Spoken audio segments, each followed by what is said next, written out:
जय हिंद दोस्तों, स्वागत है आप सभी का आपके YouTube चैनल प्रोफेशनल रैंकर्स में। आज की इस वीडियो में कक्षा 10 भूगोल पाठ 2 का अभ्यास का सॉल्यूशन देखते हैं। चलिए शुरू करते हैं। सबसे पहले बहुविकल्पी प्रश्न, इनमें से कौन सी टिप्पणी प्राकृतिक वनस्पति जात और प्राणी जात के ह्रास का सही कारण नहीं है? इसका सही उत्तर है ऑप्शन ग, पशु चारण एवं ईंधन के लिए लकड़ी एकत्रित करना। दूसरा, इनमें से कौन सा संरक्षण का तरीका समुदायों की सीधी भागीदारी नहीं करता? इसका सही उत्तर है वन्य जीव पशु विहार का परिसीमन। दूसरा भाग, इसमें सही जोड़ी है दूसरे प्रश्न में, तो इसमें सही जोड़ी देखते हैं। पहला, काला हिरण। काला हिरण और अस्तित्व की स्थिति में इसमें हो जाएगा संकटग्रस्त। दूसरा, एशियाई हाथी, इसका हो जाएगा सुभेद।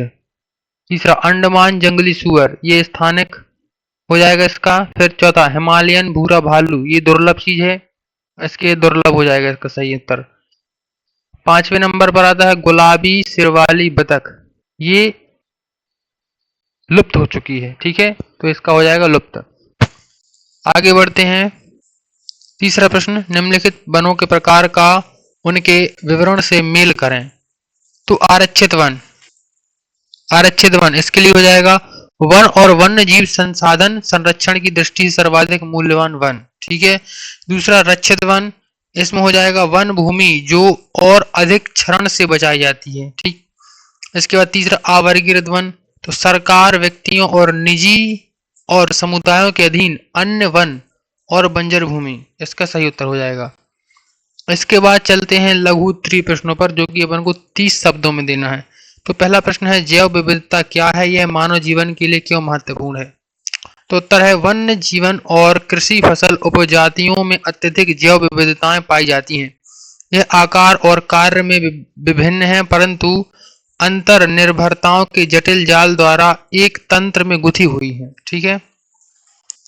अगर यह मानव जीवन के लिए महत्वपूर्ण है क्योंकि मानव और दूसरे जीवधारी एक जटिल पारिस्थितिकी तंत्र का निर्माण करते हैं जिसका हम एकमात्र हिस्सा है और अपने अस्तित्व के लिए इसके विभिन्न तत्वों पर निर्भर करते हैं। दूसरा प्रश्न है, विस्तार पूर्वक बताएं कि मानव क्रियाएं किस प्रकार प्राकृतिक वनस्पति जात और प्राणी जात के ह्रास के कारण हैं। तो पहला इसका उत्तर है कुछ मुख्य मानव क्रियाएं जो वनस्पति जात और प्राणी जात के ह्रास का कारण बनती हैं। पहला पॉइंट, बड़े पैमाने पर कृषि का विस्तार, औद्योगिकरण व शहरीकरण के फलस्वरूप वृहत वन क्षेत्रों की कटाई। दूसरा, जंगली जानवरों का शिकार कर उनके चमड़ों, हाथी दांत तथा सींगों का अवैध व्यापार। तीसरा, पर्यावरणीय प्रदूषण, कारखानों से निकला कचरा, रसायन व अपशिष्ट जल को जहरीला बनाते हैं जिससे जानवरों की मौत होती है।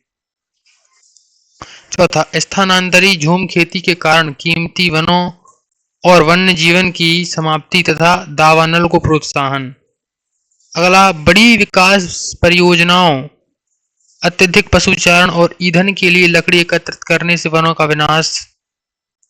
अगला पॉइंट, संसाधनों का असमान बंटवारा, असमान उपयोग और रख रखाव की जिम्मेदारी में असमानता, ये उसका सही उत्तर है।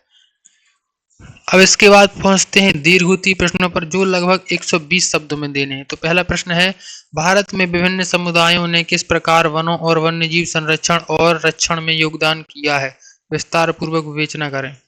उत्तर, वन हमारे देश में कई प्रजातियों का आवास है। भारतीय समुदायों का पर्यावरण के साथ गहरा और पवित्र संबंध रहा है।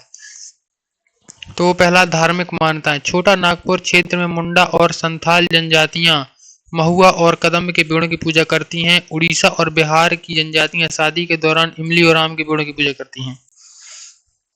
दूसरा पॉइंट, जीव संरक्षण, राजस्थान में बिश्नोई गांवों के आसपास काले हिरण, चिंकारा, नीलगाय और मोरों को पूर्ण सुरक्षा दी जाती है और उन्हें कोई नुकसान नहीं पहुंचाता।